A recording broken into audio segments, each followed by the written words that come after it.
ఓం శుక్లాంబరధరం విష్ణుం శశివర్ణం చతుర్భుజం ప్రసన్నవదనం ధ్యాయే సర్వవిఘ్నోపశాంతయే. ఓం శ్రీకృష్ణ పరబ్రహ్మణే నమః. శ్రీమద్భగవద్గీత అథ ద్వితీయోऽధ్యాయః సాంఖ్యయోగః. 54వ శ్లోకం. అర్జున ఉవాచ స్థితప్రజ్ఞస్య కా భాషా సమాధిస్తస్య కేశవ స్థితధీం కిం ప్రభాషేత కిమాసీత వ్రజేత కిం. ఇదంతా విన్న తరువాత అర్జునుడు కృష్ణుడిని ఈ ప్రశ్న వేశాడు. కేశవా, నిశ్చలమైన అచలమైన సమాధి స్థితిని పొందిన మానవుడు, తన మనస్సును ఆత్మలో లీనం చేసిన మానవుడు అంటే స్థితప్రజ్ఞుడు, జీవన్ముక్తుడు అయిన మానవుడు ఎలా ఉంటాడు? అతడి లక్షణములు ఎలా ఉంటాయి?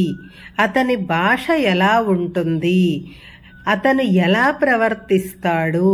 అటువంటి వాడిని గుర్తించటం ఎలాగా? వివరంగా చెప్పు అని అడిగాడు అర్జునుడు. ఇక్కడ అర్జునుడు స్థితప్రజ్ఞుడు అనే మాట వాడాడు. స్థితప్రజ్ఞుడు అంటే సమాధి నిష్ఠయందు ఉన్న యోగి అని అనవచ్చు.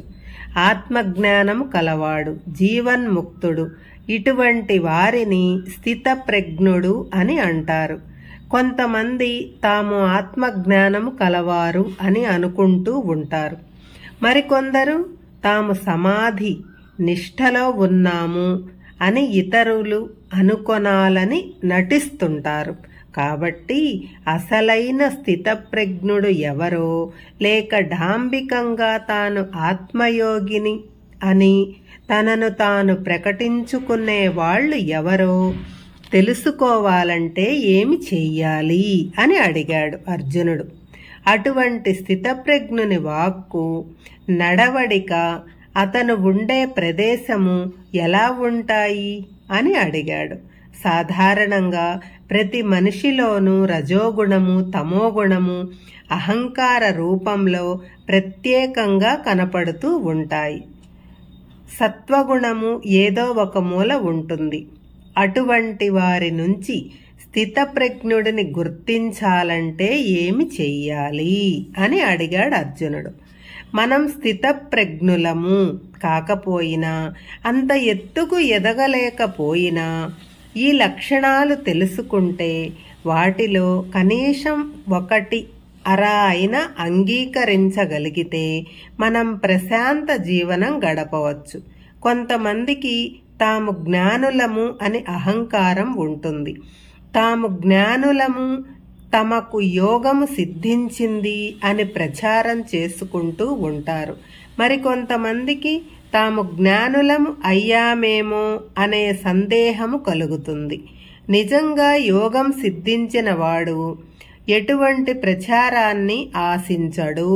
జ్ఞాని అయిన వాడికి తాను జ్ఞాని అవునా కాదా అనే సందేహము అసలే రాదు. కాబట్టి వీళ్ళంతా జ్ఞానులు కాదు అని అర్థమవుతుంది. మరి అసలు జ్ఞాని స్థితప్రజ్ఞుడు ఎవరో, ఎలా ఉంటాడో అని అర్జునుని ప్రశ్న. ఈ శ్లోకంలో సమాధిస్తస్య అని వాడారు. సమాధి అంటే మనకు తెలిసిన ఒకే అర్థం, ఏదో మైకంలో ఉన్నట్టు ఉండటం. అసలు అర్థం ఏమిటంటే మన మనస్సును, బుద్ధిని ఏకోన్ముఖం చేసి ఆత్మలో కలపటం. అప్పుడు మనసు అటూ ఇటూ పోదు, ఇతర విషయాల గురించి ఆలోచించదు. ఒక అనిర్వచనీయమైన ఆనందానుభవాన్ని పొందుతుంది. అదే సమాజ స్థితి. 55. శ్రీ భగవానువాచ ప్రజహాతి యథా కామాన్ సర్వాన్ పార్థమనోగతాన్ ఆత్మన్యేవాత్మనా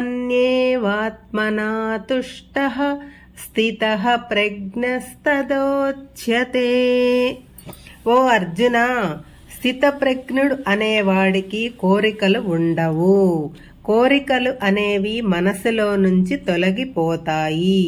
మనస్సును ఆత్మయందు లగ్నం చేసి అనిర్వచనీయమైన ఆనందాన్ని పొందుతాడు. ఆత్మను పరమాత్మతో సంయోగించి సంతుష్టుడై ఉంటాడు. ప్రాపంచిక విషయముల వలన కలిగిన ఆనందం కంటే అటువంటి ఆనందం గొప్పది అనే అనుభూతిని పొందుతాడు. అటువంటి వాడిని స్థితప్రజ్ఞుడు అని అంటారు.